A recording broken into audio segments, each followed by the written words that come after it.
Okay, I think you guys can see me. Here we are. Sorry about the technical difficulties there. I'll pick up the I'll do the song because it's Feedback Friday. It's Friday, Feedback Friday, the feedbackiest day of the week. Ha! And wow, there is major lag on my end outside the encoder. Um, Things have really burped here, so hopefully this will continue. And yeah, there I am. Okay. Okay. People are starting to come now. That's cool. Because, yeah, I am here for precisely the reasons that some people would not be here. I am here because I think there's some stuff that needs to be discussed, not debated, not gone to war over, discussed. I every time one of these scandals hits, I am amazed at how poorly people do at discussing difficult issues like adults. It is a learned skill. I know because I learned it. I used to be terrible at difficult conversations. I've gotten a lot better by necessity. And I think that at the core of this whole Google kerfuffle is the reality that management at Google is not good at moderating and facilitating difficult conversations, and that has been passed on to their employees who react badly to difficult stuff. Hello, Philip. Philip's new. He's here from Review Tech USA. That's awesome. And yes, Jaden, I met Jessie Jane years ago. She's amazing and really, really versant in technology. You want to talk about emergent tech? Ask a porn star because their livelihood depends on new formats. So getting slowdown issues suck. Okay, hopefully that will not crap out completely, and hopefully that will fix itself. I'm getting like an orange bar instead of a green one. Is everything okay? Can everybody see me here? Are we getting like major performance issues? Trying to figure out what I can shut down. I've got nothing open. So this is strictly YouTube being jerkage. But yeah, the big video of the week was the thing I did on Google. And once again, I had to actually stop reading the comments because there were some interesting ones. A lot of people behave very, very well, but there were a lot of comments, so a lot of people behave very, very poorly. And no surprise, a lot of the people that behaved poorly were not names I recognized. And that's the problem with these contentious issues that search highly is you get new people who are just there to scream and yell. And I won't say troll because they are so emotionally invested in this issue. And even on Twitter, I was getting called an idiot, and people were putting ideas in, ascribing ideas to me that if you've watched any of my work on any sort of ongoing basis, I don't subscribe to. I mean, even in Gamer's Guide to Feminism, I said that we can use Judith Butler's gender performativity theory to analyze video games because we don't get into the messiness of her claiming that all gender is performance. And here we go about whether I considered Daymore was a biology PhD candidate. Yes, I have considered that, Thomas. Why don't you let me finish what I am saying before you jump in and do something like that? This is how these issues get contentious very, very quickly. I have to consider, and this is how you break down something and examine all the elements. I have to examine that he was a PhD candidate, yes. I also have to examine that he lied about holding a PhD on his LinkedIn page and edited it after he got caught. So, yes, he has skills. He also shows a tendency towards at least some level of dishonesty. We cannot ignore either thing. You're not really late, Black Dragon. And this is the problem I have found with this whole Google thing. It is complex, and people want to make it simple. I was so disappointed. I'm a big fan of Velshi and Rule on MSNBC. I think they're usually quite informed and quite reasonable. Thomas, stop it. You haven't let me get my thought out. You haven't let me say what I'm going to say. If you haven't seen my video on the subject, I have been opposed to him being fired.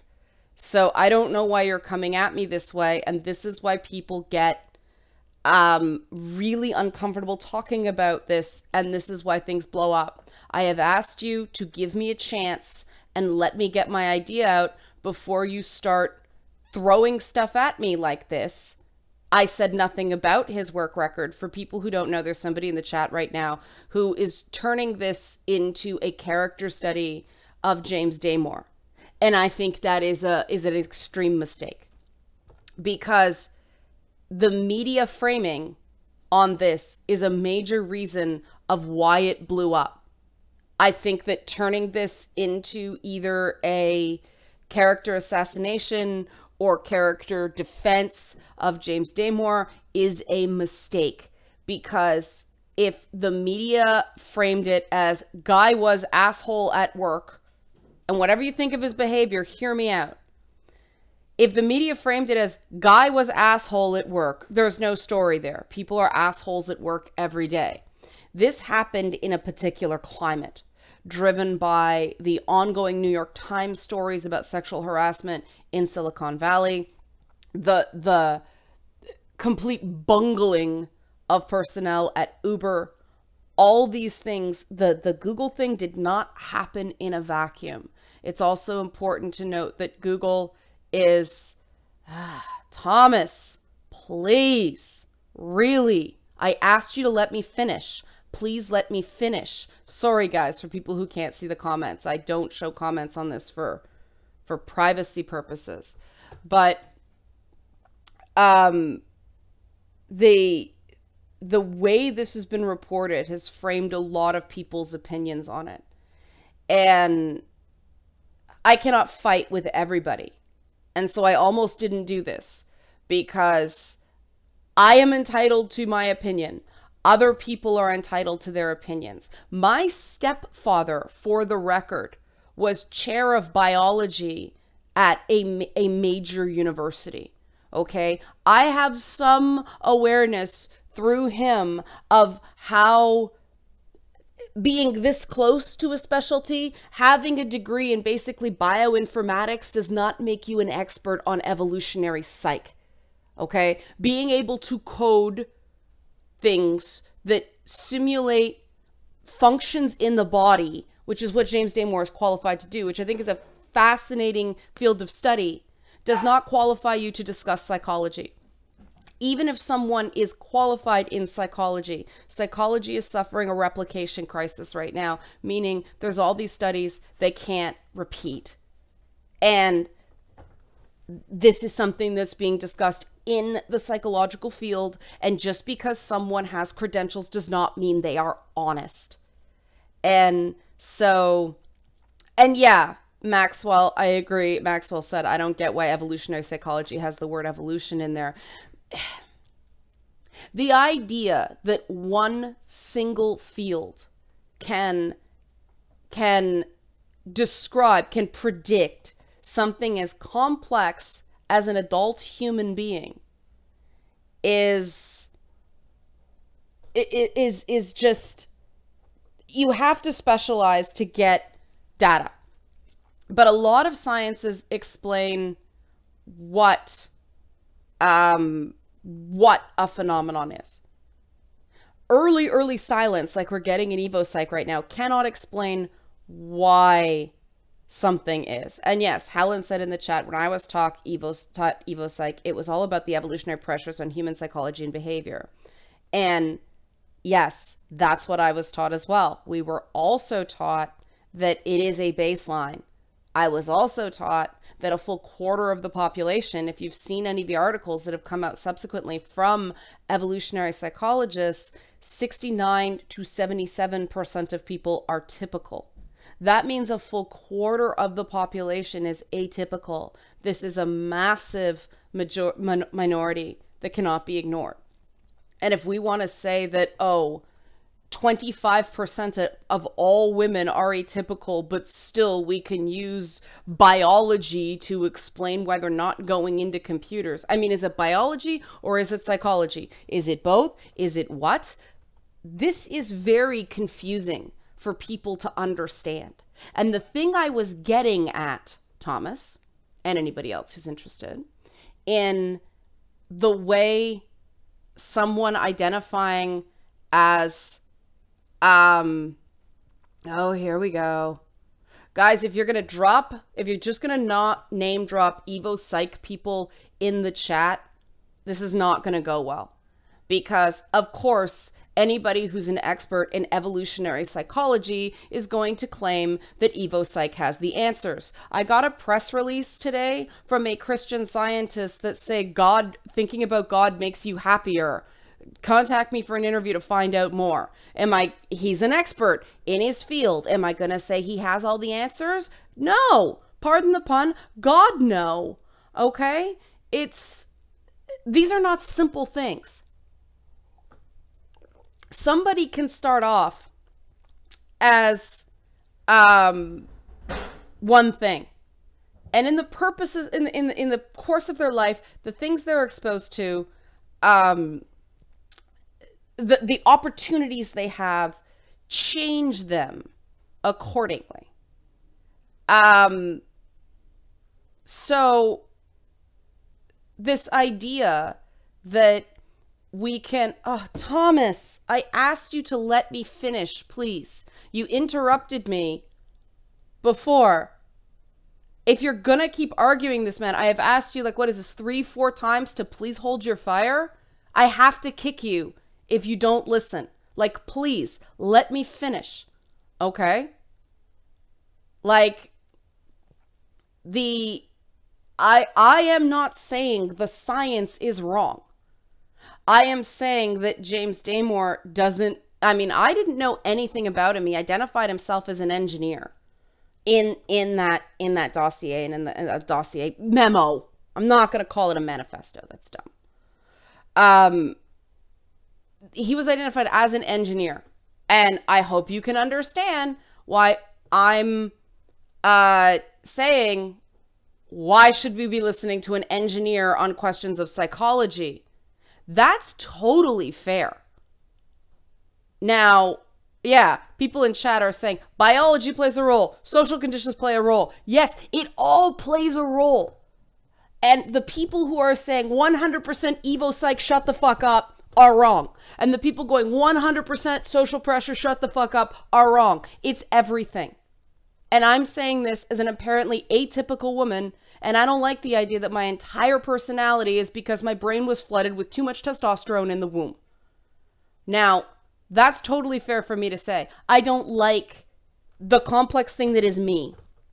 I pride myself on my individuality. I pride myself on working very hard to get good at certain things. So I get really irritated when someone comes along who says, oh, it's just because your brain has too much testosterone for a woman. This is why you're weird. This is why you're a freak. People have not been listening to me my entire life because I'm not normal. So if I go into a room and Anita Sarkeesian goes into a room, they're going to listen to her because she's a normal woman. She might not know as much as I do in a given field. She might not care as much about as I do in a given field. But because she is seen as the more normal female perspective, she gets heard. And this Evo Psych argument perpetuates that. Oh, she's a typical woman. She's 3 out of 4 women. I'm 1 out of 4 women. Our entire philosophical Western thought is based on minority rights. And yet, now all of a sudden, because it's convenient to a particular segment of the population who wants to argue whatever, I'm not exactly sure what this is being argued. And yeah, Jolly, people listen to Sarkeesian over me because she plays the damsel and I won't. Guess what's considered normal female behavior? playing the damsel in distress. This is the issue. And how to get closer to parity is one thing. And I said from the beginning of my video that people found one point of to jump all over, and people say, you're not an expert. How could you say you're not an expert? Guys, you're putting words in my mouth. I am really, really frustrated this week of putting words in my mouth. I said at the beginning of the video I did, that the idea of parity in tech is publicity to try to get the numbers up. We are so far away from parity in tech that it's way, way, way on the horizon. And it's really strange that the people who attacked me on EvoPsych is right, neglected that. They also neglected to mention that I said, I think the guy's conclusions were actually very interesting and deserve a hearing. They didn't give me any credit for that. They just attacked me on, who are you to question evolutionary psychology? Rah, rah, rah, rah, rah. Well, here's why. I have been studying this particular niche, all the aspects of this particular niche, including the evolutionary psychology element. And in my opinion, as somebody who has been studying this for like 10 years, and I can tell you that EvoPsych does not have all the answers. I have seen the EvoPsych perspective change just in that period of time.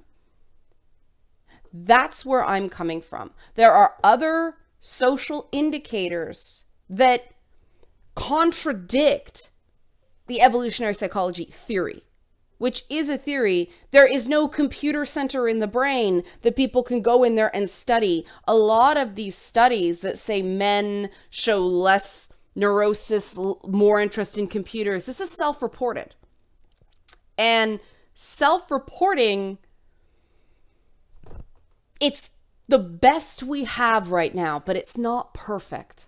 And there's a lot of issues. I mean, I argued that study that showed that that video games made young men violent, that was done in Italy, and the age range, it's been thoroughly taken apart at this point. But I said at the time that they were basing it on self-reporting, and when you're dealing with people as young as 15, teenagers tend to tell the interviewer what they want to hear, for one. Also, you cannot compare the reactions of a 15-year-old male and an 18-year-old male. An 18-year-old male is coming out of a phase of development that 15-year-old males are right in. So there are factors outside of video games that could explain, you know, if the 15-year-olds are creating this massive uptick in aggression due to video games, well, that's a flawed study, because the game they played was Grand Theft Auto, where the 15-year-old is not recommended to be playing anyway.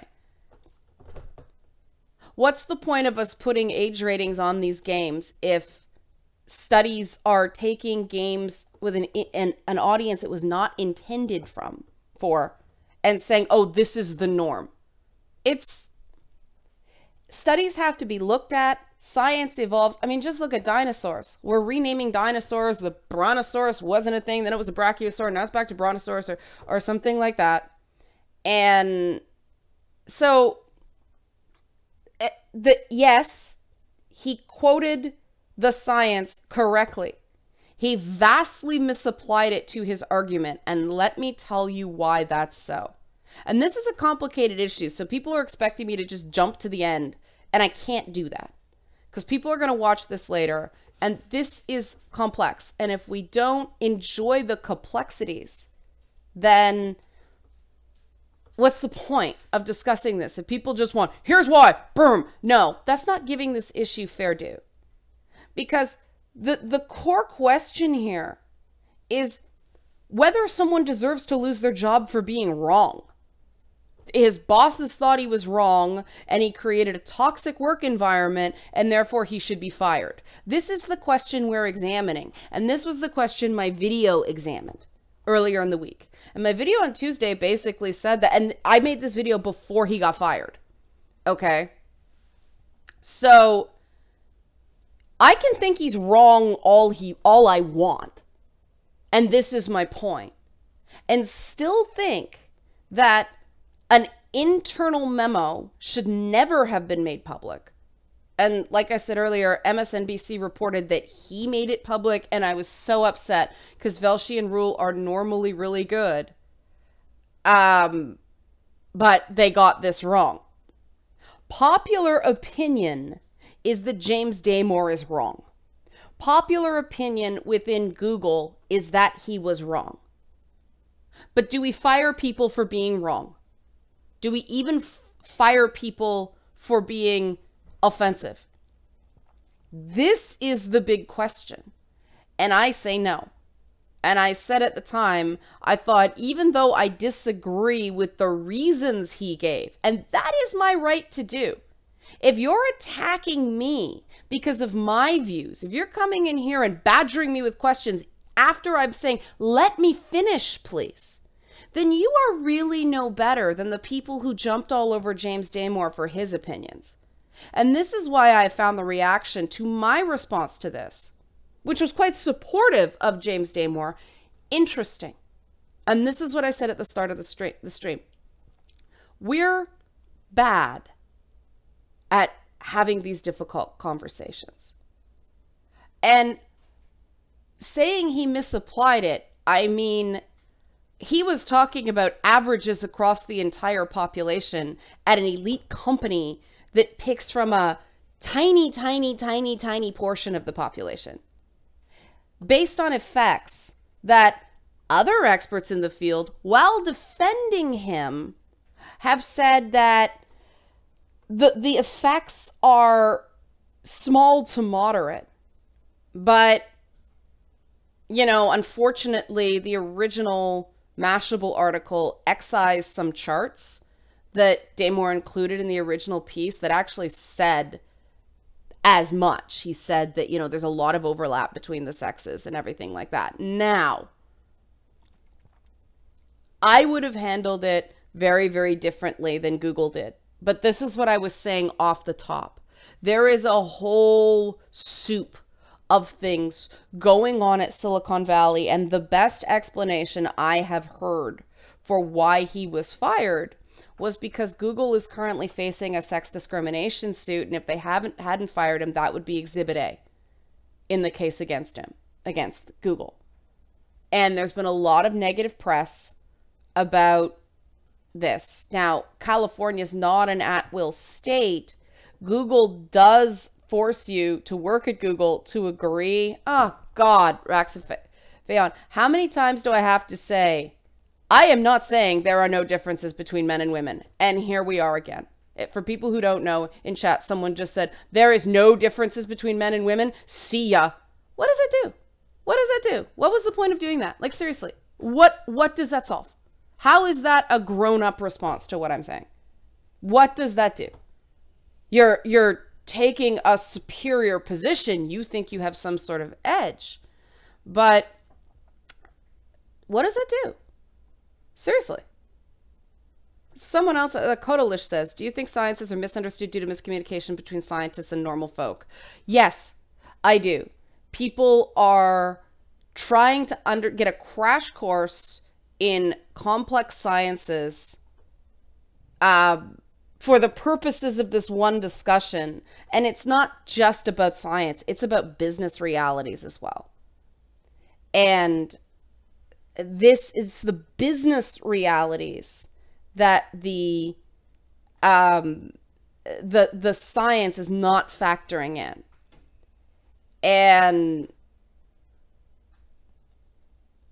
you know, Google obviously has a leak problem because they had to cancel a session, a diversity session today because people's questions got leaked in advance and some people got harassed. And yeah, people are, as CEH Beach said in chat, people are digging into Damore's life right now. And I said earlier in this stream, I don't think this should become a character study on James Damore. I don't think that's fair. This is complex. And the big question in his logic, which I guess I should have been more clear, but trying to keep a complex issue to a half hour in a video is a challenge sometimes. But where did I hear about the sexual harassment case? Crap. It was in one of the articles I think I linked to in my original video. But whether you, and I'll say this again, whether you agree with James Damore's logic or not, the fact that we're debating whether women are biologically interested in tech was not the main point of what he wrote. The main point, the title of the document, was that Google has an ideological echo chamber that creates blind spots and is a problem. And this is why I'm saying he misapplied this stuff, because it actually weakened his argument. That I think that if he'd gone there and said, look, if he'd quoted Jonathan Haidt and said, look, there's an element that people cannot control their political affiliations either.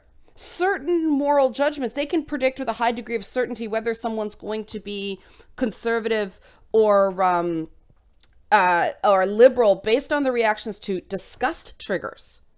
That's science too. So, you know, if he had argued that, then that probably would have been better received in that area, okay, than he was.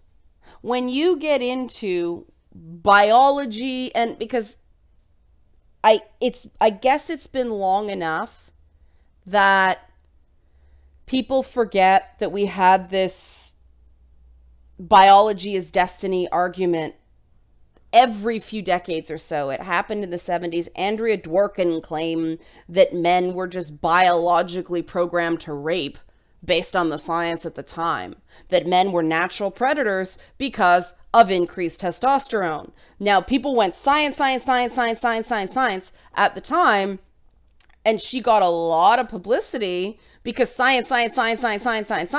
And guess what? Other studies came along and went, no, individualism is a real thing. And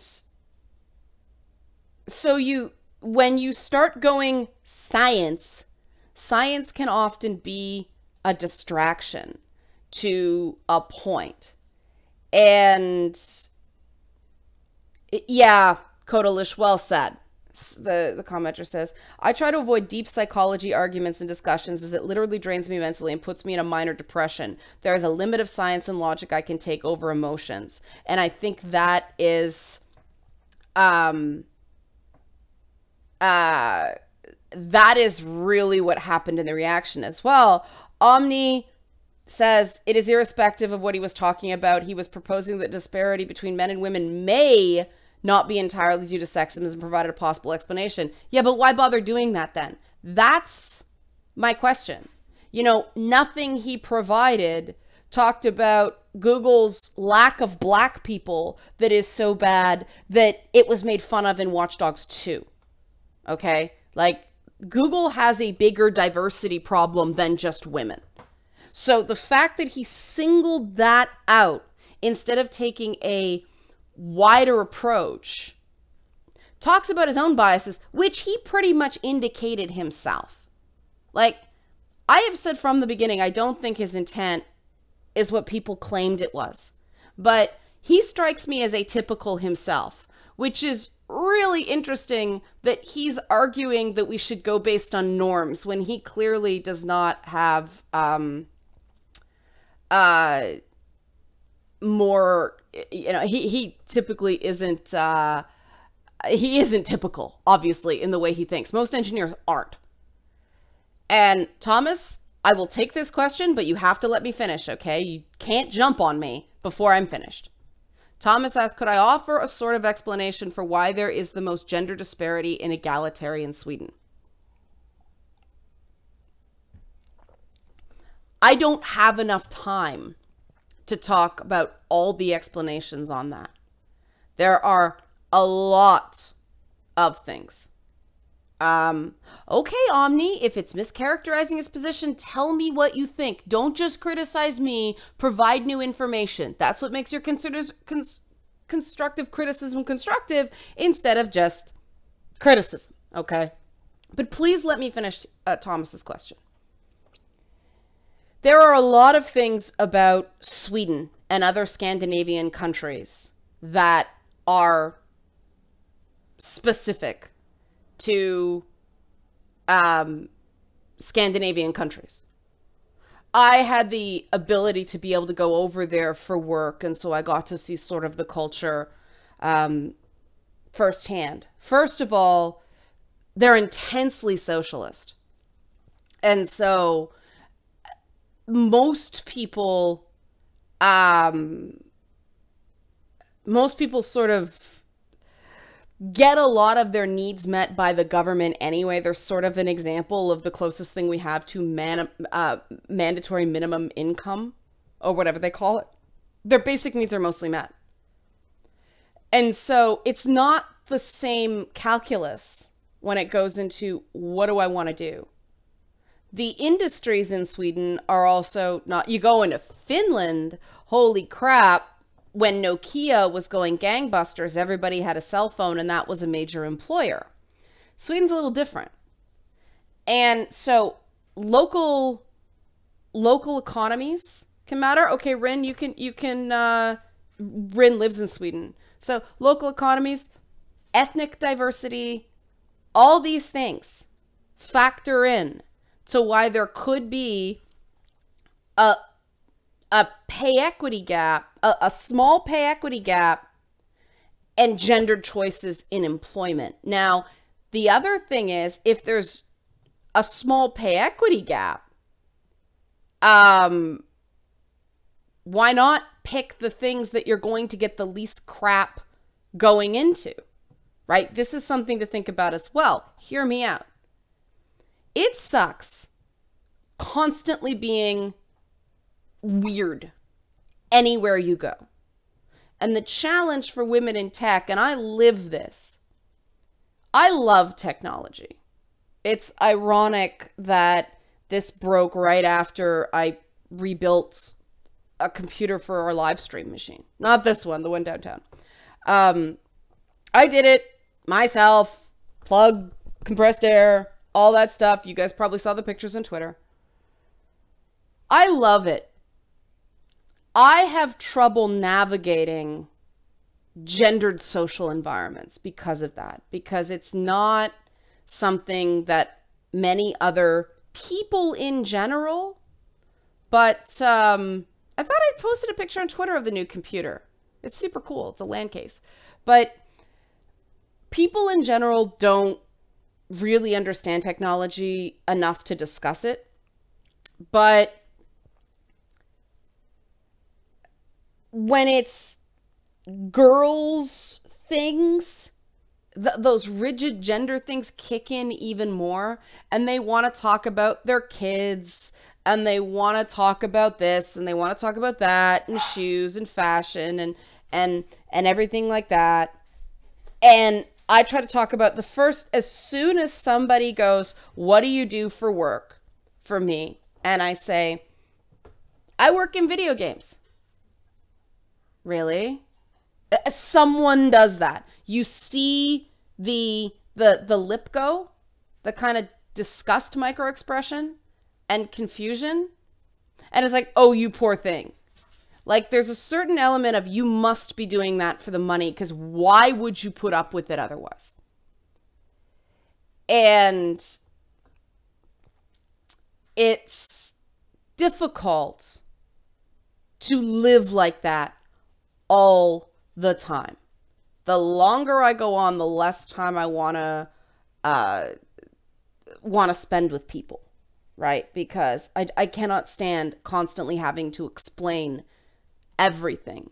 I can't talk about, there are a few shows I watch that women watch too, things like Scandal, that I can talk about, but I don't watch a lot of reality TV. I don't have kids. I love kids, but I don't have them. Um, you know, the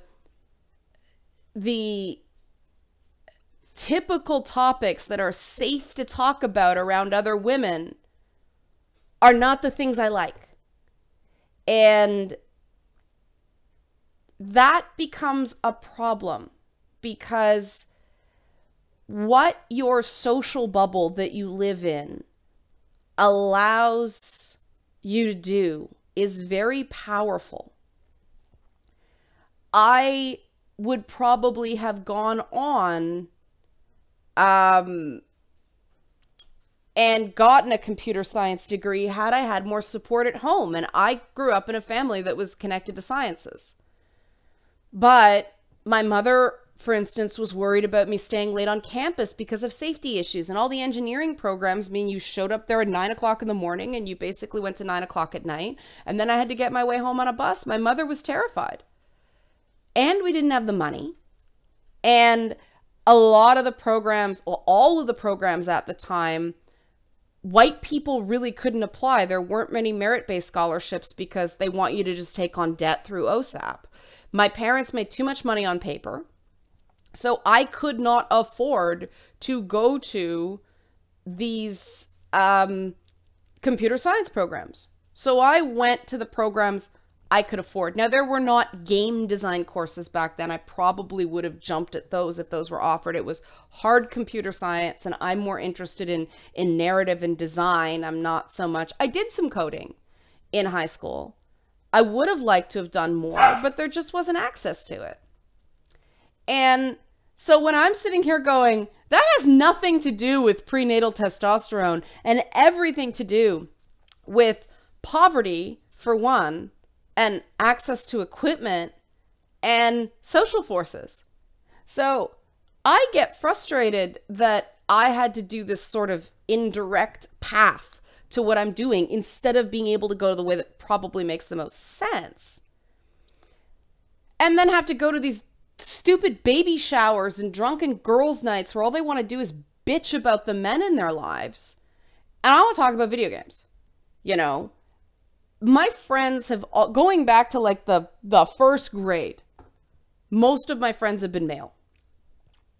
And I did very well in math in school. I did very well in science in school. The problem was I was competing with kids who did summer school when I had to work during the summer to earn money. And their parents were putting them in those like Kumon and things like that, those after school programs that gave them an edge on math and science. They'd retake the course multiple times. So my 89 in chemistry didn't measure up to their 96 in chemistry because they took the course 3 times. And this is one of the realities. I mean, we know that, girls' nights do not patch the Bechdel test on. Absolutely not. I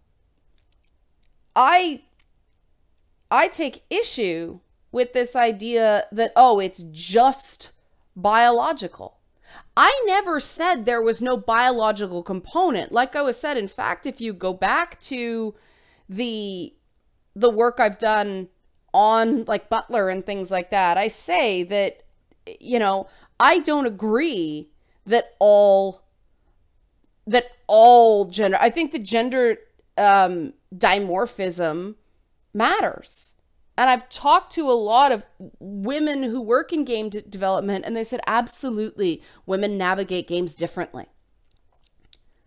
But the big question is, suffer more, I will kick you. Don't be a jerk. Thank you. The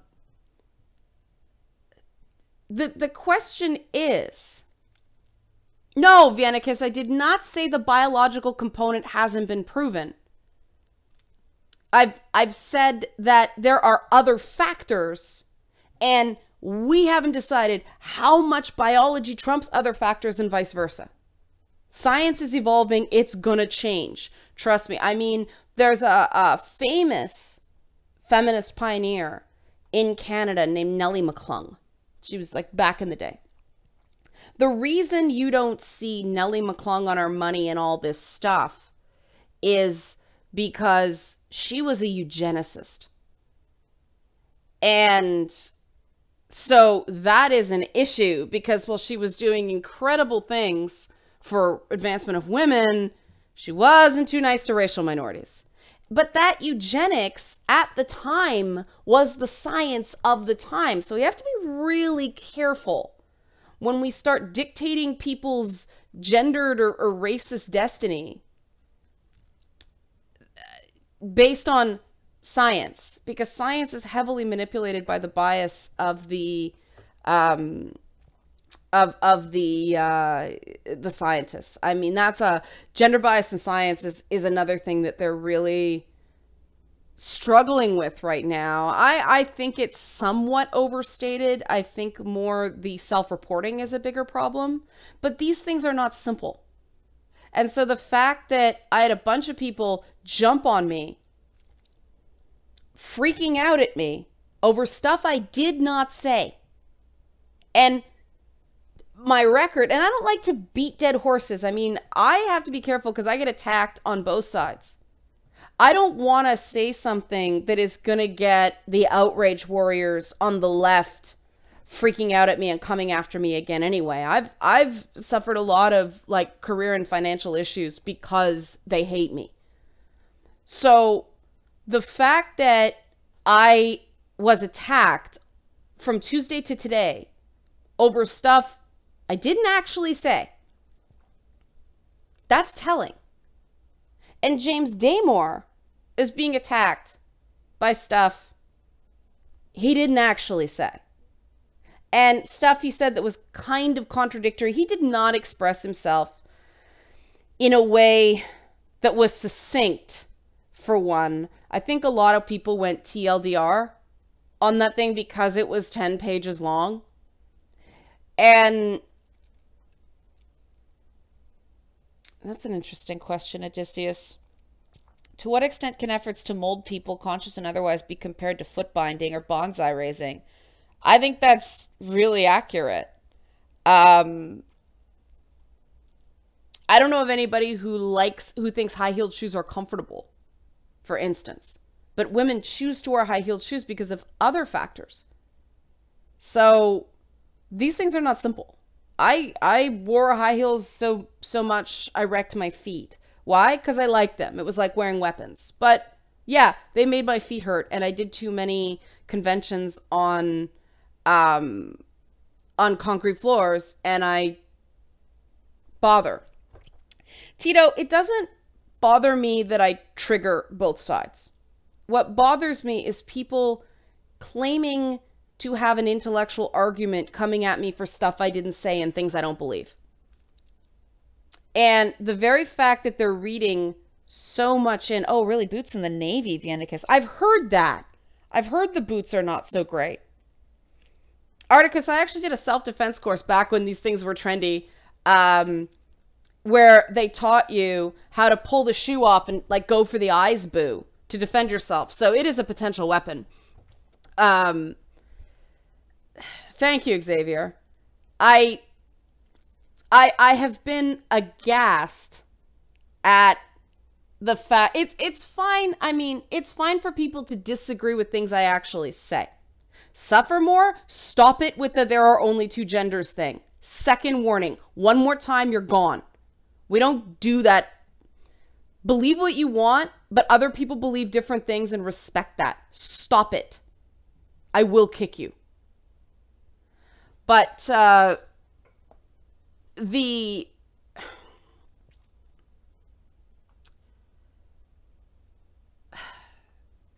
obviously these things are not simple. Sorry, I got derailed there. But there is a lot of molding that people have. Just look at fashion, okay? What was considered masculine in the 1500s in France would be considered downright poofy by today's standards. And this shows you how gender norms change. What is considered to be masculine versus male, I was taught was different. People were saying that in chat. And That's what I was taught in gender studies classes. That, all right, gone.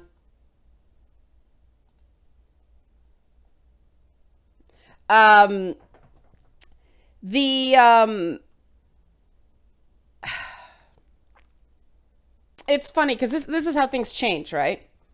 When I was taking gender studies courses, yes, high heels did come maybe from 1500s France and were men's shoes, back when people dressed like they did in Beauty and the Beast.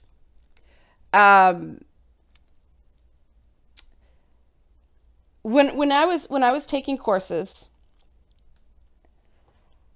it was gender was social, sex was biological. Now that's changed. And that just shows how academia changes. Sorry, I had to kick the guy. Heels are for riding horses, but not too high. But the fact that now we deal with sex as a social construct, I really believe that's a fad because it ignores evidence. The same way saying sex is purely biological and there are only two genders. Sorry, there are only two sexes even. When you have intersex people, it's undeniable that the vast majority of the population is either male or female. But when you have intersex people, that's undeniable science. They just exist. And what do you call those people? They're intersex. They have elements of female biology. They have elements of male biology. And those people are also dismissed as, they're aberrant. They're anomalies. I've heard that argument as to why we don't have to factor in intersex people as arguments for a third gender or third sex. I don't mind other as a category. I don't mind intersex as a category because there's evidence for it. I disagree with the idea that wearing a dress makes you female, considering everybody wore tunics at one point until horseback riding made pants popular for highborn males, for rich men. And gender, interesting little factoid, initially referred to language. So there are gendered tenses in language. So, French, every noun has a masculine or feminine state. And yeah.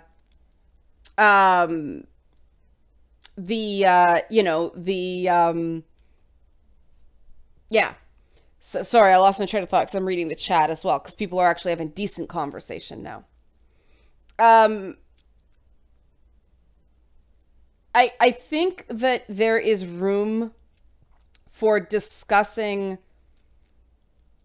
whether we have to do more in terms of incorporating people who don't really feel male or female, without saying that we have to have 42 different genders and people have to learn them all. That's just not pragmatic. It seems that most newspapers are adopting he, she, they, which covers all the bases.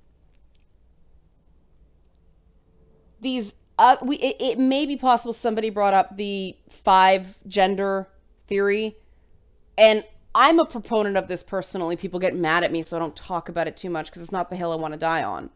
But it's male, female, trans female, and other intersex, androgynous, whatever people want to say. That's the system I like, because trans men and trans women do have different challenges than cis men and cis women. And we should really say the 5 is cis women, cis male, trans women, trans male, other androgynous, choose not to answer sort of thing. Now, from a medical perspective, that works because a doctor has got to know what they're dealing with medically. Are you on synthetic hormones? What's your plumbing on the inside? What are they dealing with? It's good to know.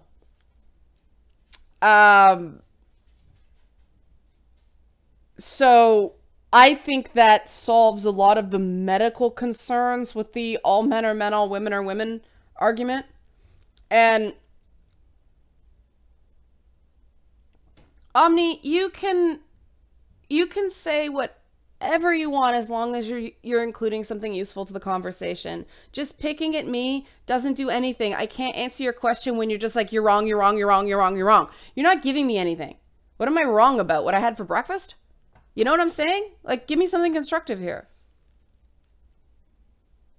Yeah, I didn't disagree with that, Omni. I said that it was about bias, not about not about whether women are qualified. I said last night on the Ed the Sock live show that I wouldn't have fired him if I was the manager. I had pineapple on pizza for breakfast, guys. No, I'm just kidding.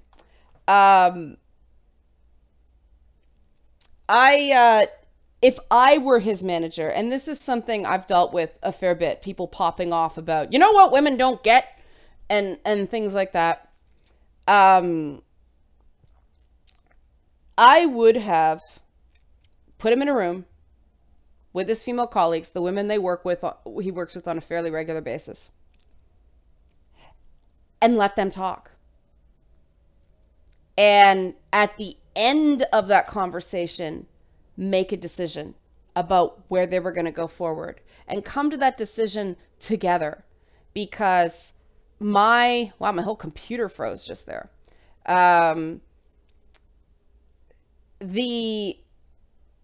The issue, and I have been in this situation with management being this heavy-handed, is that it perpetuates the stereotype that women need protection from ideas. And that's just not true. Being able to debate is a learned skill. And being able to, how do I put this? Have a civilized conversation about difficult things is a learned skill. I said off the top. I used to be really bad at it. I'm much better now. And the issue with them just going, you're fired for creating a toxic work environment. I have been in situations where somebody just disappeared, like, you two stay away from each other. That's the solution. I never felt heard. So I felt, this happens more with religion with me than gender, to be completely honest. People pop off and make some ignorant comment about Jews. And they're just, they're shuttled away, bad for you. And I'm like, but I would like to respond. Nope, situation's done. Clamp it down, no discussion. And I hate that. Because the problem is, they got to drop that bomb. And there was no rebuttal. There was no exchange of ideas. There was no marketplace of ideas, no battlefield of ideas, nothing. They got to have their say.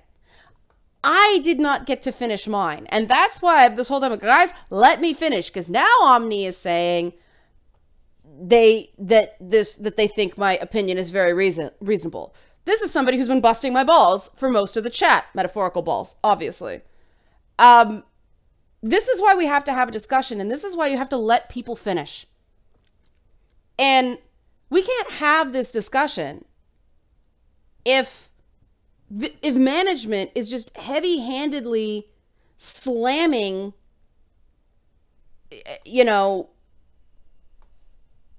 slamming the door on discussion. What are my stance on offensive jokes? In the right context, I think they're completely fine. I love South Park. I did offensive comedy.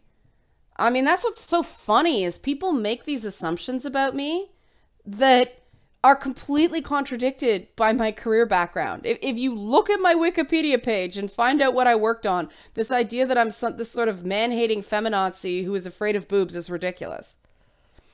And I think that part of the problem with Silicon Valley is this fear of dissent. The managers can't actually manage difficult conversations, and they do too much of this discussion through these gigantic news groups. Things blow up quick when it's like that. And I really do think that when you prepare a document the way James Damore did, that there are certain things that should not go out into Gen Pop. It should go to your immediate supervisor and to your team first. Precisely why the people that know you as a person and aren't going to prejudge your motivations can say, James, do you really want to put this part in? I think it gets away from your greater point here. If he had actually presented this to a small group first, he could have, Steve, yeah, I know Damore didn't send it to the press. That's why I said Gen Pop and not released it publicly. It was on a Google News group. There was a story in Wired that James Damore got into similar trouble on a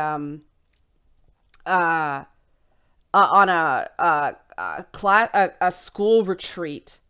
It's funny because it happened apparently in 2013, which is when he left the school, but him leaving the school apparently had nothing to do with this bad experience here. But he apparently did a skit at some sort of classmates retreat, and he offended everybody. And it's funny because the article said that he didn't seem to mean any harm. He was just extremely socially awkward, and so he ended up offending a lot of people. And the issue with this whole safe space culture is that from a PR perspective, Google did what it had to do. It seems profoundly unfair to me what they did. As someone who in the past has offended the wrong people for wanting to do fair documentaries about marginalized people and talk about corruption within, at that time, the music industry, and being labeled a problem because of it, even though my research was, they couldn't refute my research. I sympathize with James Damore. It's not fair. I think you want those people who are willing to voice an unpopular idea to see if anything can be gleaned from it. I mean, don't forget at the time, the idea that women should be able to vote was an unpopular idea. The idea that blacks were equal people was an unpopular idea. That idea that Jews didn't use the blood of Christian babies in our matzah was an unpopular idea. Things change. And just because an idea is unpopular doesn't mean it shouldn't be examined. Because if you think you're right, you have no problem engaging with something you disagree with. And this is why I take real issue with the way people came at me this week. If all you can do is go, you're wrong, you're wrong, you're wrong, you're wrong, science, who are you to... I mean, this appeal to authority of, he has a PhD, he has a master's degree, who are you? You're no expert. That's a logic fallacy. Appeals to authority are logic fallacies. But people use them all the time. And then they claim they have the logical moral high ground. Yeah, Geth have equal rights was an unpopular idea. The genophage was a popular idea among the Solarians and the Turians. It was a really bad idea. By what I mean by had to was that from a legal position, they had to protect themselves against this equal pay discrimination case that they're fighting. And Blacker, I stand by my assertion that James Damore is not an expert in psychology. He has a degree in basically, I forget the exact term from Harvard, but it's basically bioinformatics. What he does is he creates computer code that simulates body functions in humans. That's not psychology. So it is a completely fair stance for me to take that he is not an expert in psychology. That's a pretty clear, oh God, guys, do you hear what I just said? Yeah, He doesn't have a degree in psychology. He doesn't have a degree in psychology. He doesn't have a degree in psychology. He's not an expert in psychology. He's arguing evolutionary psychology. He's not an expert in psychology. What's the issue here? Like, seriously, I don't understand this. Okay, I said I think it's a bad idea to speak outside your expertise. Okay? Because you have trouble getting into the nuance of the field, which is what I said. When we start talking about nuance and you're not an expert, you can't argue that. That's what I said. It was not a straight up appeal to authority. It was, here's the pragmatic reason why you shouldn't do it. That is not the same. And I'm really close to saying take your logic fallacies and shove them up your ass. Because the problem is he spoke with certainty. And I said this as well in the video. He spoke with certainty about stuff he is not an expert in. Now, getting the science right does not mean he can apply it effectively. And again, this was the issue. And then I did go on to examine the content of his words beyond his qualifications. People seem to not understand the rhetorical argument of showing I don't have to agree with everything he said to protect his right to say it. And so I didn't get dismissed as some alt-right freak show. I said, okay, here's where I disagree. That being said, I think he had some interesting suggestions. And all people goes, you disagreed. Oh my God, evolutionary psychology. Blah, blah, blah. Get her. Stomp out the dissent. It's no different than what Google did. It is no different than what Google did when you attack someone for having a different of opinion. Even though my overall point was he has a right to his opinion. He has a right to speak. And I actually thought he offered something useful. And so the people that came after me did the exact same thing that Google did to James Damore. And so I find it interesting that even James Damore's defenders, some of them anyway, are guilty of the exact same tribal attack as I got for defending him, but not 100%. And this is very interesting to me because the real problem is that people find one thing they disagree with, something that scares them, something that triggers them, and they don't know what to do about it. So they just go on the warpath, they gang up, they pull a strength in numbers approach, and they just don't give people an opportunity to speak. And that is my real issue here. So it's not okay to do to me. It's not okay to do to James Damore. I think Google was really wrong. But, oh yay, gingerphobia. That's awesome. That's my greater point. And I find it really interesting. Oh God, it's funny to me that these guys get back in chats. I think there's a greater issue at play here than evolutionary psychology. And we're getting stuck on this evo-psych thing. And I think it's very interesting that the people that were arguing James Damore was making a nuanced argument couldn't handle a nuanced argument from my part. Because, yeah, as Bryant just said, let's talk about the solutions he offered. I hate group work. I hate that pair stuff because in my experience, Omni, I avoid anything to do with Jordan Peterson because people are not reasonable on that subject. I can only pick certain battles. I talked about Jordan Peterson at the time. I found that people on both sides just want to attack. It's not worth it. I have my views about what he's doing. I think he has a right to speak. I don't like that he's scaring people. And again, if he sticks to his ideas, that's fine. But when he starts saying, I'm being persecuted, I'm going to be arrested, and it hasn't happened yet, I start questioning certain things accordingly. You know, he's a psychologist. Apparently, he's quite good on theological points. But yeah, he's an intense guy. And Maxwell, I don't want to debate Jordan Peterson. You know why? Because he's got this huge following with all this money behind him. I would get shredded no matter how logical I was. You need major money and major backing to effectively take on a guy like that, because it's not the debate, it's the press releases that come up after the fact. And there's no point in me attempting. I'd like to have a conversation with him.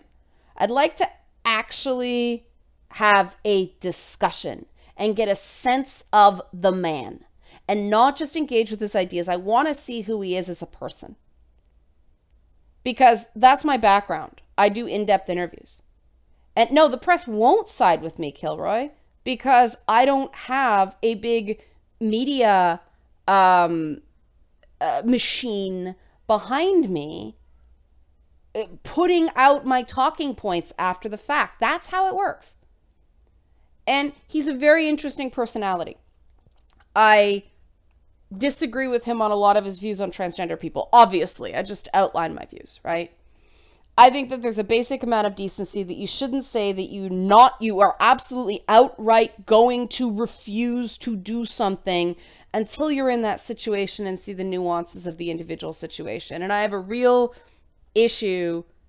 And Thomas, you say that he avoids all form of totalitarian ideology, but when someone's going, nope, nope, nope, under no circumstances will I use a person's chosen pronouns, nope, nope, nope, that is very authoritarian. I'm just not going to do this on principle. Instead of, maybe I'll meet a person who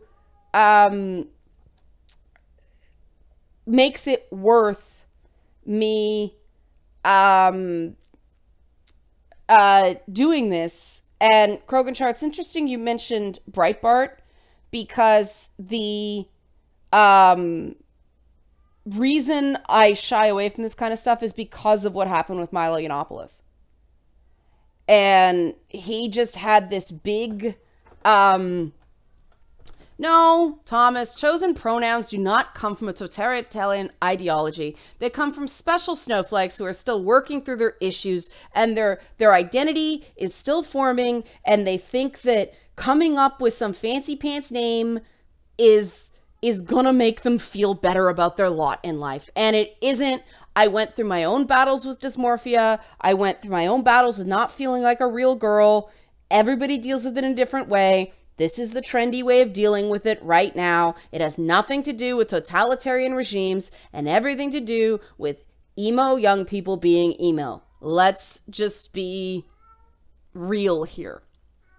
I don't think that we should get into this totalitarianism. Yeah, Vienna, because that's a good way of putting it. Trying to make somebody more important than just being another person.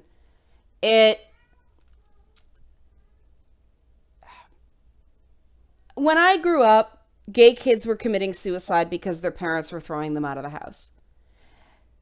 We had to deal with kids being beaten up at the mall across from the store because they couldn't handle being gay. And so when I hear someone going, totalitarianism, they're words.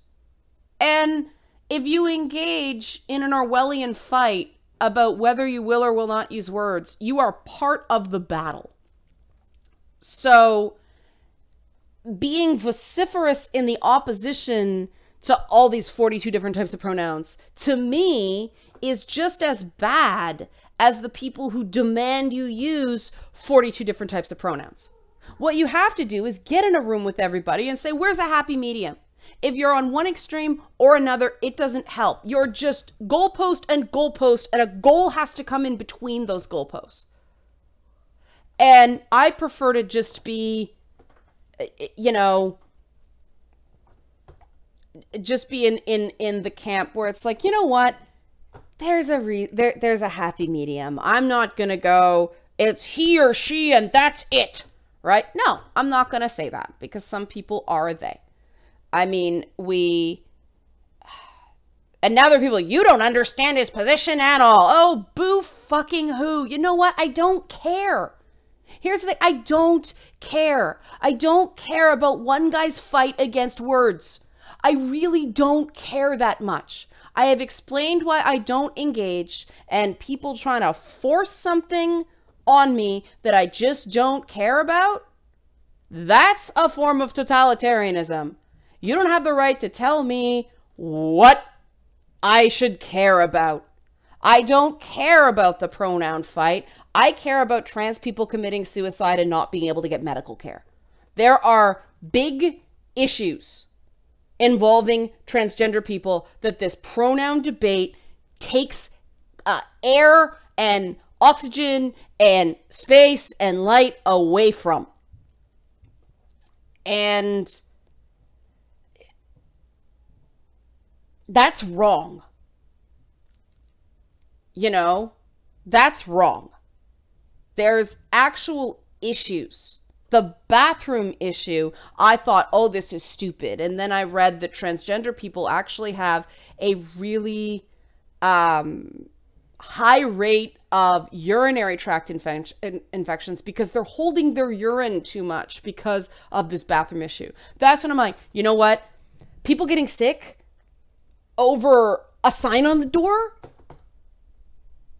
I watched Tim Schafer jump the line at the bathroom at E3 once. Like, is he going to get arrested for that? Like, give me a break. You know? The big problem, and Ari has touched on this, is everybody feels like they don't matter right now. Unless you're this huge famous person. Society today is not making regular people feel like they matter. Our politics is not making people feel like they matter. Our education system is not making people feel like they matter. And our neighborhoods are becoming not communities. What makes a person feel like they matter is that somebody out there cares about them. And thank you, Adversaos. These facts over feels arguments play into that in a way that's actually making people feel worse. And as much as I do believe that you have to put feelings aside in certain cases, that when it comes down to people feeling like they matter, no, feelings matter. Okay? Regular people did matter in society when there was sort of this ascendance of the middle class. People felt like they mattered more. There was this kind of brief portion of history where people felt like they mattered. It was, and I shouldn't say all people, because things like the New Deal benefited certain segments of the population and made them feel like they matter, but then Black people couldn't get credit. So it wasn't perfect. We're working towards that feeling. And this is what I think is at the core of this Google thing. This is what I think is at the core of the Gamergate thing. And I said this last night on the Ed Live show, that there was a brief period in history with the rise of technology where skinny, nerdy white guys, or fat, nerdy white guys, felt like they finally mattered. Felt like they finally had value in society. And they had a place where they could go out and not get constantly picked on and made fun of for being nerdy white guys. And they had value. They were making things that people wanted. And that's only been, what, a decade? And now that's being rather violently yanked away from them. In, oh, now you're the problem and we need more diversity. And I can understand the primal scream that would happen in people's brains when all of a sudden these guys who finally found a niche being told, we're taking away your niche. That thing that finally made you feel like you had a place in this world.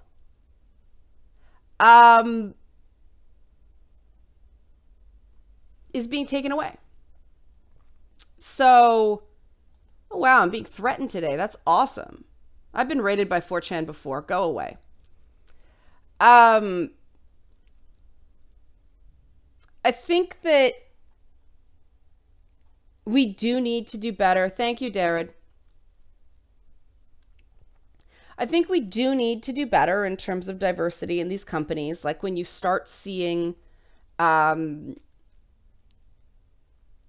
an interesting, Panda just asked, do people care about the man's bathroom? There's a line my husband always tells me to go in man's room. In some places they do. But, you know, this is see, Cuddlish, a lot of people have brought up autism this week.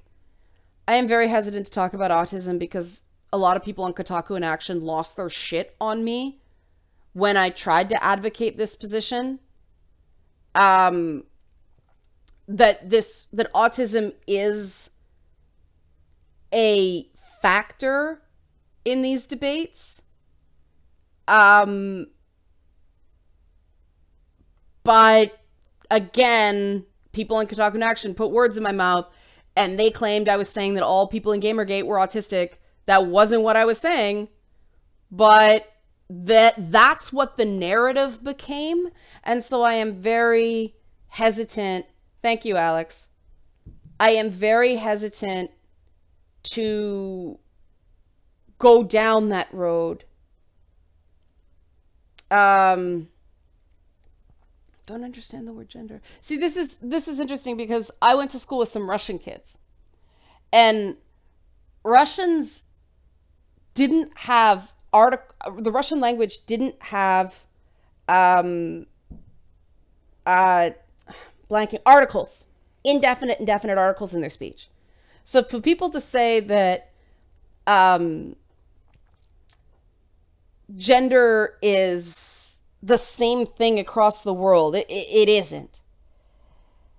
And I can understand why somebody would have trouble with gender. The best way I can describe it is sex is, do you have ovaries? Do you have testes? Do you have a penis? Do you have a vagina? In broad terms, biological sex is that. Do you have both ovaries and a penis? It happens in some cases.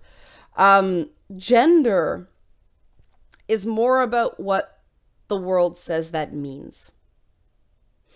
And pink for girls, blue for boys, which flipped in the 1940s. It used to be pink for boys, blue for girls. They decided parents like that better. Thank you, Mizenix. So it's what the world says about gender. The fact that women wear skirts and men wear pants is gender. Okay? He may be trolling me. I don't care. I can answer this for people. I'm not going to kick somebody just for answering a question, even if they're not sincere. I don't watch The Daily Show, Vienna-Kiss, so I don't know. And yeah, as Becky says, there's different definitions and there's no consensus. But yeah, getting back to this idea of people mattering. I really do think that all these yeah,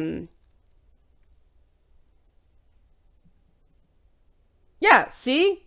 People are saying even if he is trolling, I'm curious about this as well. I mean, God, I'm answering a question with a guy with a Peppy icon and his name's Shlomo Sheckelstein. I know what's going on here, but I actually think it's a legitimate question, so I'm not going to judge the online identity of the person answering the question. All Peppies are welcome here, okay? As long as, if you're not a dick Peppy, like if you don't act like a dick, I'm going to answer your question. I do not care what funny little name you put on your screen handle. I don't give a shit. Like if people want to screw around that way, that's fine, okay? And Peppy makes me laugh too. I feel bad that the guy who created Peppy is like freaking out now. I am not gonna, one of the funniest things I saw in the election was the troll signs on CNN. Somebody had a Pepe sign and the CNN camera kept trying to get the sign out of the background And the guy kept subtly moving, and it was just a Pepe sign. But the mainstream is so freaked out by Pepe the Frog. And I feel bad for the creator because his thing really has been appropriated. But I don't care. When you release something into the world that is a work of art, you can't necessarily control what people do with it. And that's fine. I mean, Pepe the Frog is that feels good man guy who's the meme. If you look at Shlomo's icon, that's Pepe the Frog. It's used on message boards, including 4chan, as a thing. It is not a symbol of hate. There's a lot of things that see, Krogan, I agree with you. I'm not going to abandon anything I'm okay with to the crazies, whether that be sex positive feminism or Pepe the Frog. I'm not going to give up on that stuff. Feels bad, man. You know, I am not going to freak out about stuff that does not matter, because there's a lot of stuff that does. And this is going back to Pepe became this thing, and 4chan. One of the things I see based on people I know who frequent 4chan is they all feel quite small in their lives too, and they feel like this sense of collective identity from being an anon gives them something. I don't understand what that is. I can't, but this is where I have to check my privilege in that, you know, I'm a person who considers, I'm considered relevant enough by Wikipedia to have an entry. I can't relate to that feeling of not mattering the same way a lot of people on the internet can. And I recognize that when, you know, and that's why I don't just go, oh my God, you know, some people would be like, disable comments, Pepe, oh my God, get it away, get it away, get it away, get it away. I don't do that because I'm fortunate enough to have something of a profile. I'm fortunate enough to have access to some people that you guys don't. And I feel like if I can get you guys information that you want to know, that's me doing my job. And I think it's because I grew up in a neighborhood where everybody felt they didn't matter, including me. And I used to get told by kids in my school, like, you can get out of this neighborhood, you can go and you can make something of yourself. You're smart enough to do it. And I was like, my God, the fact that somebody was telling me this, and to be fair, most of the people telling me this were black women, black young women. But I thought, my God, them telling me this is essentially saying they don't think they can get out. They think they're trapped in this. And that was an early life lesson in how little some people feel like they matter in the grand scheme of things. Like, if you're giving up when you're a teenager, holy shit. And I think that's different than some of the people that speak about these sorts of issues in gaming and tech and all that stuff. They don't see that the path they have been on, you know, the ability to bring in no money because you just make indie games, and so you may scrape together a few $1,000s a year on your actual indie games, but you live in the Bay Area in fairly decent circumstances, and you're using the Wi-Fi at Starbucks while you're drinking, what is it up to now, $6 coffees up here? That's not the reality of most people. Most people cannot afford to live in Silicon Valley. And when you're down there, it is such a bubble. When you're in the, games industry, it is such a bubble. People are afraid to go against the grain. And Shlomo in chat asked me if I think the alt-right's dangerous. Define dangerous. I don't know what that means. Like,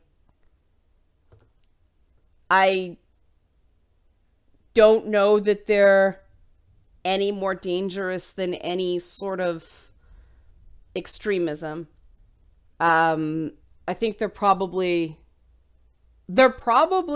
alt-right is probably less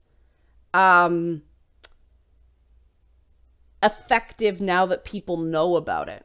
I think the biggest threat that the alt-right poses, and I can't even call it a threat, but the biggest issue with the alt-right right now is the alt-right does something and the control left freaks out. Like this Google thing. And it becomes this giant damn issue. And everybody else runs for cover. Like, you should see the confusion on the faces of the people I work with who don't deal in tech over this Google thing. It's just like, what? Why did he do that? And why did they leak it? And why isn't anybody talking to each other? That's the general consensus of people who don't spend their lives dealing with this. And I think they're right in this case. Okay, Krogan, the only German, I took German for a semester. I don't remember much. I remember Ich habe mein Zimmer aufgeräumt, which is apparently means I cleaned my room. But I remember enough to sort of listen to Rammstein, and that's it. Yeah. That's all I kind of remember. It's like my Russian is Yabloko is apple and Muhi is fly, I believe. But yeah, that's all I know in those languages. I know a lot more Yiddish than German. It's very close. But ich live in Biergarten.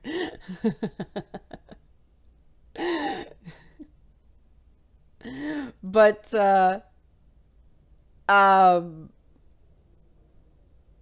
Dankeschön, guten Tag. Dummkopf, yeah. Now the Silicon Valley types are in charge. Have they become the bullies? I think that Silicon Valley is intensely out of touch. I think that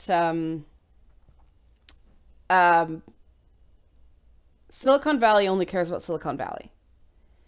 And the big problem is computing should be an equalizer, meaning you can do, as long as you have a computer, it doesn't matter where in the world, you can create great code and get seen. The problem is it's become too consolidated in this physical location called Silicon Valley. And they've created, for all their left-wing trumpeting, real socioeconomic problems in the Palo Alto area. The people who lived there from before Silicon Valley became a thing can't afford to live there anymore. And so this just shows the left-wing hypocrisy that's going on in Silicon Valley. If Silicon Valley actually wanted to make a much greater difference across America, they would start opening up plants and offices and things like that. Job creation hubs in parts of the country that are being hurt by automation. That, coal country, for instance. Coal miners are highly skilled people. If you retrain them to a different job, they'll do it. They're not wedded to coal. They just want a job that they can feel some dignity about and they can send their kids to college on. That's what they really care about. And they don't want to have to go back to school to do it. And I think it's fair for somebody who's in their 50s to go, look, what I have done to this point means something. My skills matter. I have skills that are transferable. And I think this whole idea of go back to school, you go back to school for a 4-year degree. That's 4 years you've lost in the working world. Most people cannot do that without going into serious debt. And the way hiring is done right now, I think is absolutely wrong-headed. I think that it's lazy. And there are other forms of hiring that are different than the way they do it in Silicon Valley. And thanks, Philip. Wow, this has been a profitable stream. I didn't expect this going in. I thought I'd just get yelled at a lot. Okay, Yorga, in fairness, I didn't say programming. Because for every programming job, you need people to answer the phones. And you need people to market the products. And you need people to test the products. Tech is not just about code. One of the most brilliant episodes of Silicon Valley, and I saw where it was going because I've been in this myself, is all these engineers used an app. And all these engineers love the app. The problem is engineers are a tiny sliver of the population, and engineers don't think the same way. Their logic processes are literally different than most people's. And so a whole bunch of engineers tested the app. Awesome. That doesn't do any good to see how the general population is going to respond to this app. I get into it because I don't speak Macintosh. Either Macintosh. I realize that can mean two things now. But I don't like the way iPhones, iPads, and Macs work. I like Windows despite its faults. I like going in there. I like being able to do the more complicated stuff. It's not that it just works crap. No, Macs do not just work for me. There are things I know I can do in Windows that Macs, you have to do it in sort of an indirect way because they don't like menus. They like graphic interface and things like that. I have an iPad because I got one for gaming. But I don't, my default language is not Mac in computers. I like PC. I've dabbled a little bit in Linux. But that's not normal. Most people love the way iPads and iPhones and things like that work because it's sort of pick up and play. It's more sort of intuitive in that regard. I like menus. I don't like graphical interfaces. I preferred the Sony crossbar to the Xbox 360 interface. I'm always in the minority of interfaces. And yet I recognize that Macs are what most people prefer. And so if I'm testing something, if I want to, like with the Kickstarter, I made sure that different types of people saw it so that it would appeal to different types of people. Now, if you're only including engineers in your product development, you're going to get a program that engineers love, but that the general population does not understand. And you could bring in those coal miner guys to do some of those jobs. You could at least take some of the sting out of it. Even the construction jobs just to build the plants would help coal country. And I think that Silicon Valley, staying in Silicon Valley, just really shows that as much as they think they're big liberals, they're contributing to the elimination of more jobs than outsourcing and immigration and all that stuff. Automation is a big problem in the modern economy. And they have so much wealth that, my God, put some Amazon warehouses in coal country and ship from there. Like, do something to benefit the whole country instead of just Silicon Valley. And that's sort of where I think the issue with Silicon Valley is. I've been out there. I can't stand it. I could never live out there. It's just too, hi, everybody's fake. Everybody just feels fake for me.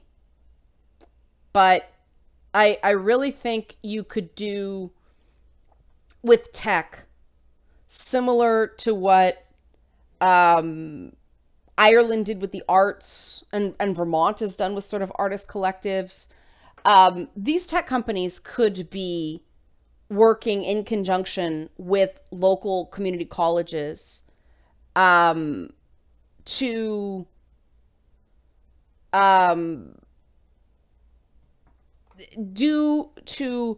pay for retraining. Because if I think if some of these miners, and I'm just using coal miners as an example, there are a lot of people like service industry people, retail jobs that are being lost. People aren't opposed to retraining. People aren't opposed to going back to school as long as they can live while they're doing that. And don't forget, all these people, the subprime mortgage issue wasn't that long ago, so people can still be in underwater homes or still recovering from that. And you want them to go into further debt to pay for re-educating? That's not fair to ask people. So pivoting, it's been like an hour and a half. I'm going to wrap soon, but Oron asked me about the Nick Robinson debacle. I have been following this somewhat. I get the sense there's a lot of things that aren't being said.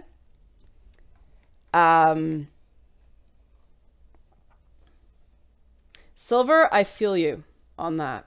But the problem with the Nick Robinson thing is people are demanding proof from the company that let him go, and you can't do that. You'll get sued. And so I don't know what to say based on that. I don't have enough facts to really have an opinion. Thanks, Chris. Okay, if Memo Dude had included 3 or 4 other factors in addition to the biological argument and said they probably all have some effect, would you still think the biological argument weakened his argument? No, the reason I think the biological argument weakened his argument is I think it was a distraction. If he had said, some people believe this, and other people believe this, and other people believe this, the whole point is we have to have a discussion about it, I think he would have been on point. The amount of detail he included in that subheading was was a distraction. It was a distraction. It's all anybody's talking about, as opposed to his greater point, which the fact that he was fired indicates, if a whisper campaign happened to a woman, everybody would be screaming slut shaming. See, there's been plenty of whisper campaigns against me. So I'm a little bit about, I kind of want to agree, but the left has come after me pretty hard about some of my cosplays and my body and the way I kind of carry myself. So not all women would get the slut shaming argument. I have to say that. Tribal perimeter alarms. That's a great term, Troj. And JT, Google does have a lot of skeletons, and that's part of the reason they're clamping down on this whole thing. It's tribal. I've talked about this a lot before. It's all about violating your brand. If you claim to be this big, Helen, sorry, I got you drunk.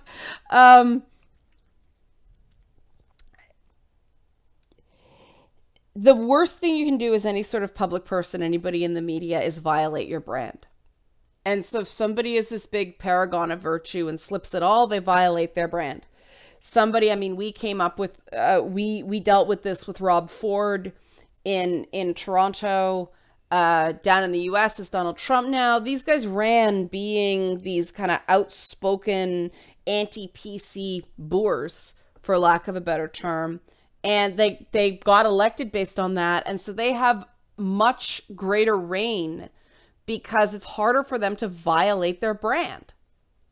And, you go back to Fatty Arbuckle. Fatty Arbuckle really did nothing wrong, but he played this childlike simpleton character in movies, and so nobody wanted to think about him having sex. And this is part of it. That and the Google thing is interesting in this regard, and I'll end where I begin here. But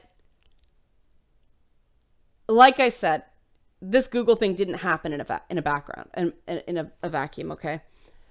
Google wants to believe that it's this progressive engine, that it's making the world a better place. That's the whole joke about Silicon Valley, is making the world a better place.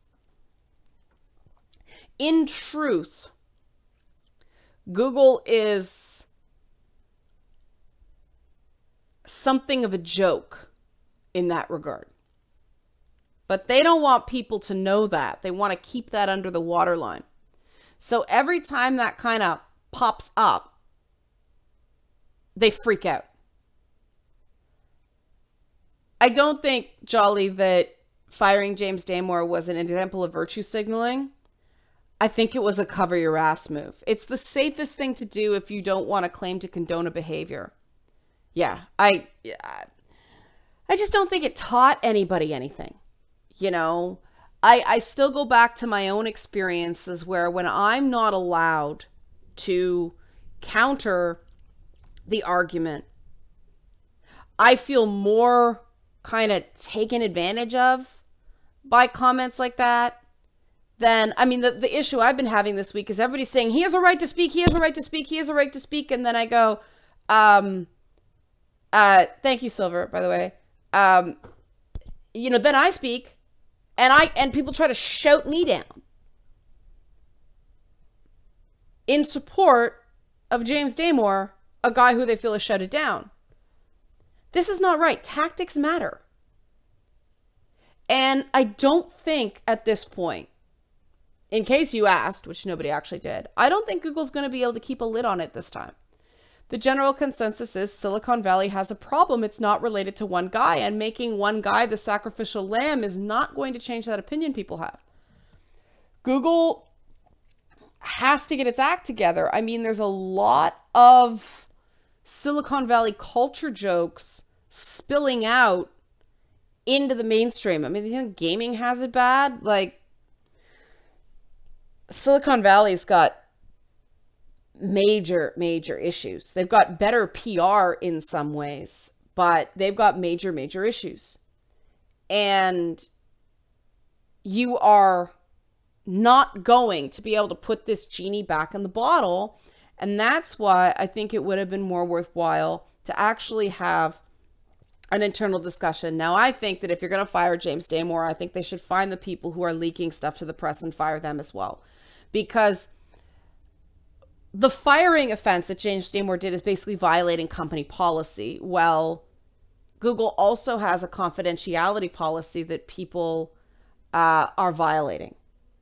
And that should be treated just as seriously, because let's face it, if this document hadn't been leaked, the whole thing wouldn't have blown up. They could have handled it internally and made everybody feel much better about this. And I haven't seen that happen yet. So I think I've given enough opinions. I'm sure I will catch more stupid because I bothered to voice my opinions in public.